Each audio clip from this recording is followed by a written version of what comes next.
क'क्राझार हास्टेटे हाक्टर कंग्रेसनि साक्थार मुंबाइ कंग्रेस भवनाव लन्च खालायजाखा रोजगार दाव न्याय दाव मुंगै कायसा एप मानजाखा हास्टे युथ कंग्रेसनि आसुकफां रघुदास युथ कंग्रेस लिडार पार्थ प्रतिम दत्तनो खबै गुबुन अजमारक पान्डाव ताबुनि हापांनतै सेजामानि কক शाखा पान्डाव मानजांनाय नारवायरक दिल्ली থেকে এই প্রোগ্রামের জন্য আমাদের ত্রিপুরা রাজ্যের ইনচার্জ করা হয়েছে ডক্টর পার্থ প্রতিম দত্তকে।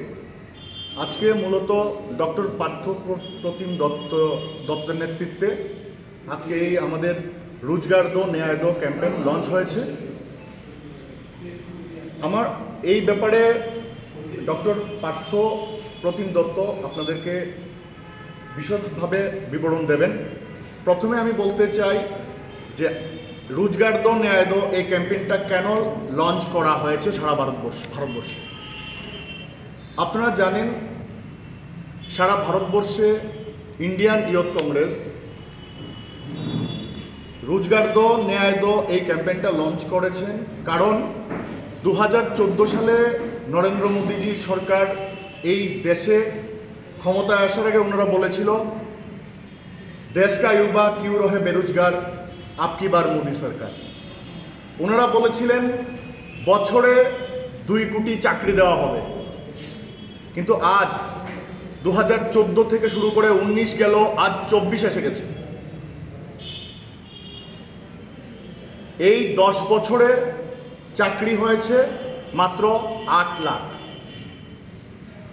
এবং নরেন্দ্র মোদীজি যে স্লোগান তুলেছিলেন দেশ কা युवा क्यों रहे बेरोजगार आपकी बार मोदी সরকার, আজ দেশের যুবকরা বলছে পদ্মফুল শুকিয়ে যাচ্ছে, ঝরে যাচ্ছে পাপড়ি, কারণ প্রতিশ্রুতি দিয়েও হলো না আমাদের বছরে 2 কোটি চাকরি। আজকে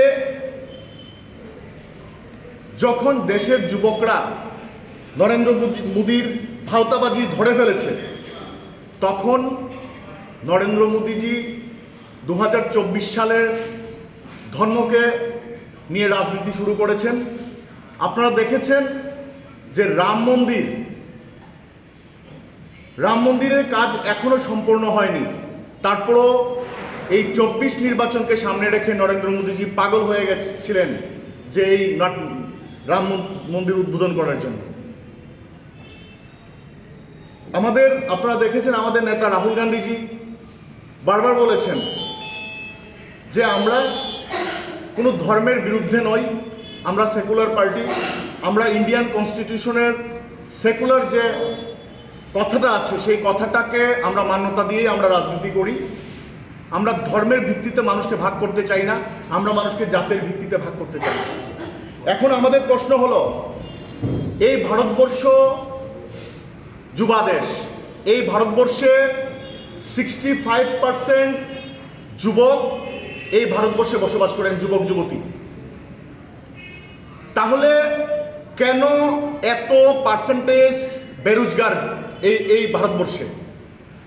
আপনারা বলেছিলেন আমাদের সময় বেরোজগারের সংখ্যা বেড়েছে, আপনারা তখন স্লোগান তুলেছিলেন বেরোজগারকে বছরে 2 কোটি চাকরি দেবেন। আমাদের মনমোহন সিংজির সরকারের সময় কংগ্রেস আমলে বেরোজগারের পার্সেন্টেজ ছিল 17%। আজকের দিনে দাঁড়িয়ে সেই পার্সেন্টেজ 25%-এর উপরে দাঁড়িয়েছে। কেন? এখন আপনারা বলেছিলেন আমাদেরকে চাকরি দেবেন, আমাদেরকে ঘরে ঘরে কর্মসংস্থান দেবেন। আজ যখন কর্মসংস্থানের কথা, চাকরির কথা আজকে যখন যুবকরা বলছে, তখন বিজেপির সরকার বলছে পকোড়া ভাজার জন্য। আরে পকোড়া ভাজবো তো কি করে ভাজবো? পকোড়া ভাজতে যে তেলটা লাগে সেটা কংগ্রেস আমলে যে তেল 90 টাকা দিয়ে পেতাম আমরা, সরিষা তেল, সেটা এখন 200 টাকা হয়েছে। পকোড়া ভাজতে গিয়ে যে এলপিজি সিলিন্ডার, সেটা আমরা কংগ্রেস আমলে 414 টাকা দিয়ে পেতাম, আজ সেটা 1200 টাকা হয়ে গেছে। পকোড়া ভাজতে গিয়ে যে আটা ময়দা লাগে সেটার মধ্যে আপনারা জিএসটি লাগিয়ে দিয়েছেন। আমরা কি করে পকোড়া ভাজবো? এটা সারা দেশের যুবকরা আজ প্রশ্ন করছে।